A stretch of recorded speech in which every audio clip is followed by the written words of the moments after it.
fight's not over. Stop the fight! People.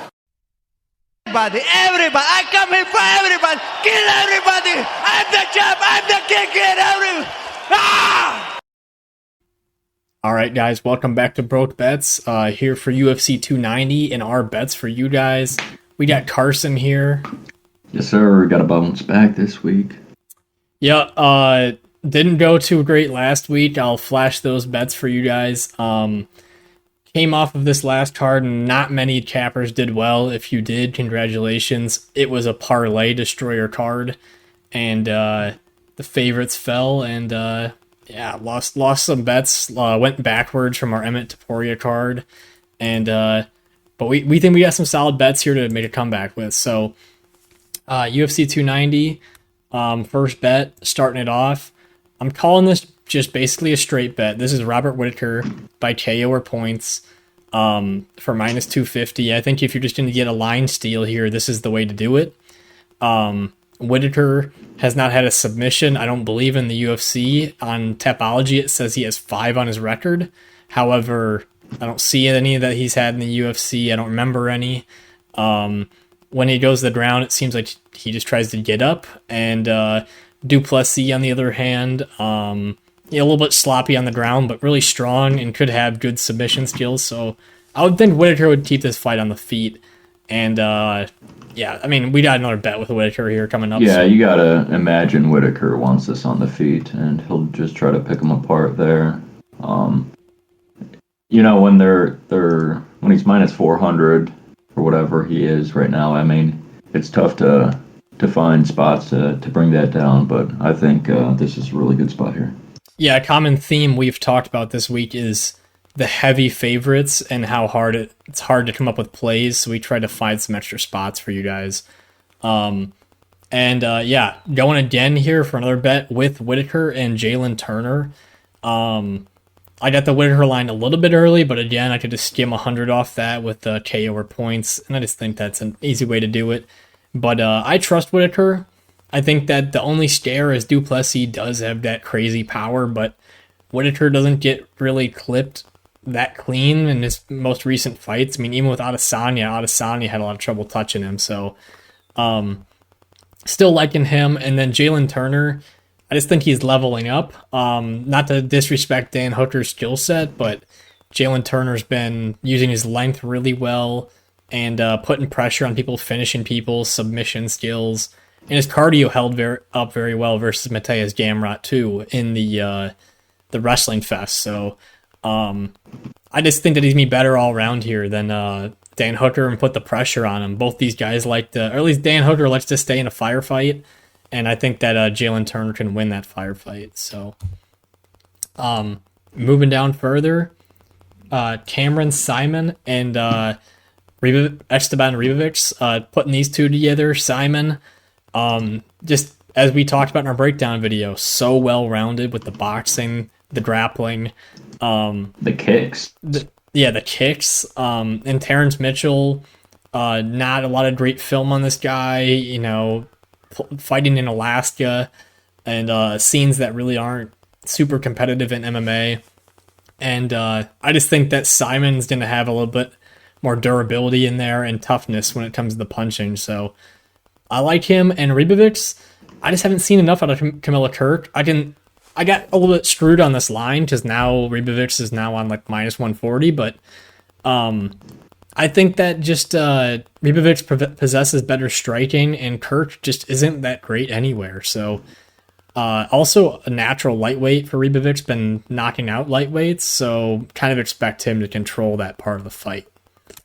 Yeah, Kirk is a little low output, and Ribovics will be putting the pressure on him. Higher output as well, and he's a good get-up game if it goes to the ground. Right. Moving down further into the prop plays, to start it off, I'm taking Yasmin and Denise Gomes to go over 2.5 rounds. I just think the only way I really see this fight ending is Yasmin by submission, but I think this is mostly just going to be a point fighting match until it comes down to a takedown. And over 2.5 in this fight, I think they're just really measuring each other out. I know both girls have a good amount of finishes on their record, but They're both super tough, so. Right. And Denise Gomes, I always think, is slow in the first round, and then she pours it on more as the fight goes on. If you've watched her Contender Series fight and her Loma Luke Boomy fight, so just I think that third round is gonna start at least for sure. So I'm putting a little extra cheddar on it. Speaking of extra cheddar, putting 2 units on Jack Della in Harold to go under 1.5 rounds. You know, I would think betting Jack KO round 1 is safe as well at -175, but sometimes I just feel a little bit nervous. I don't know what Harold's durability completely looks like because this guy is undefeated. And you just don't know if he can take the punches, and I don't think he will be able to, so I'm going to say Jack Della puts the pressure on, but I'm going to give him 2.5 extra minutes here to get that finish. And as well, you just never know. If Harold's going to win this fight, it's probably going to be something wild, like a flying knee or something, spark knockout that he would need. So under 1.5 kind of plays into him winning too, in my opinion.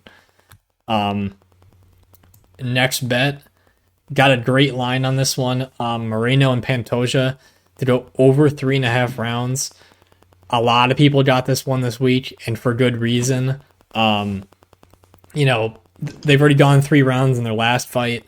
It's a 5-round fight. They might pace it a little bit better for that, although Pantoja does come out very fast. And they're both extremely tough. Pantoja never being finished, and Moreno, is the only time he got finished by Pantoja? I believe so. And that was like, I don't know if they actually call that officially on his record since it was an exhibition. Yeah. Right. But yeah, I just feel like Moreno's got the toughness to take the punches, and same thing with Pantoja. The scare would be a Pantoja submission, but that's really, I think that's only really going to happen if Moreno either dives into a deep guillotine or Moreno gets his back taken, and he's looking great in the grappling, so I don't really expect it. And then long shot plays. First one, Alonzo Menifield. I'm just going to take him by a first round knockout. They're giving me 4-1 odds on an outcome that almost happened last fight. The end of the first round, Jimmy Crute was on death's door and was kind of saved by the bell. And in that first round already, he was taking so much punishment on the feet that I think that if he just sits out there and takes the punches, he's going to go down. He's been finished in the first round prior to Jamal Hill and Anthony Smith, so I just think that this is worth playing at the number it's at. I don't think it's 4-1 odds this happens. It almost happened last fight, so. Yeah, I mean, if Menifield is going to win, I mean, I would probably imagine it would be by a KO, and most likely a KO and run. Right. And then final bet, other last long shot, got a group of rounds parlays here. Saaiman Mitchell under 1.5. I'd expect Cameron Saaiman to get that finish. Gomes and Yasmin, like I said, over 2.5 in the last. And then Hooker Turner under 1.5. Hooker's always in these quick firefights, it feels like, other than with the last dickhead he just fought. But Jalen Turner's going to come out hot too, and a lot of his finishes here recently have been start of the second round, early first round, so I think that number is good with it as well. Beat a lot of line movement with these combined. And then finally, Moreno and Pantoja I mismarked that number, 3.5 rounds. And I think all 4 of these have a pretty good chance of winning, and I've done pretty well on these, so. Any more thoughts on these bets, Carson? Yeah, I like those, the long shot you got there, the over-unders. Yeah, I mean, I think the Turner one, Hooker, might be close. I mean, Turner seems to finish, but I mean, the Jamie Malarkey one, I just remember that one off the top of my head. It was like right before the 2.5 minute mark in the second round. I mean, it wasn't a flatline knockout, but the other scare is that Dan Hooker's taken a lot of punishment in his career. Like, he's faced Edson Barbosa, where he lasted to like the 2.5 round marker. Yeah. And then He's really tough. 5 rounds with Poirier. So it is questionable, but when he does get finished, it seems to happen early, like the Arnold Allen, Michael Chandler, and then, Makhachev, but I won't take that away from him. Right. But yeah. I'm trying to think about any other advice. The big favorites like Bo Nickel. I'm not. He's not even worth throwing in a parlay at minus 2,400. I mean, or the under 1.5 for him is stupid. I'm not gonna play Bo Nickel honestly until I see him face some like legit competition. I know he's gonna be a good wrestler. I get it, but I also don't know how he's gonna be able to pace a fight when he can't just kill someone right away. Other than that, I'd say stay away from the main event and maybe just watch that one for fun or dog or pass it. So, I'll pull my face off the screen. Like I said, guys, the bets didn't go as planned last week, but like I said, parlay destroyers, they'll get you. Garam got us, and Bonfim. Yeah, Bonfim was the real killer there. Right. All right. I got nothing else. Peace. Peace.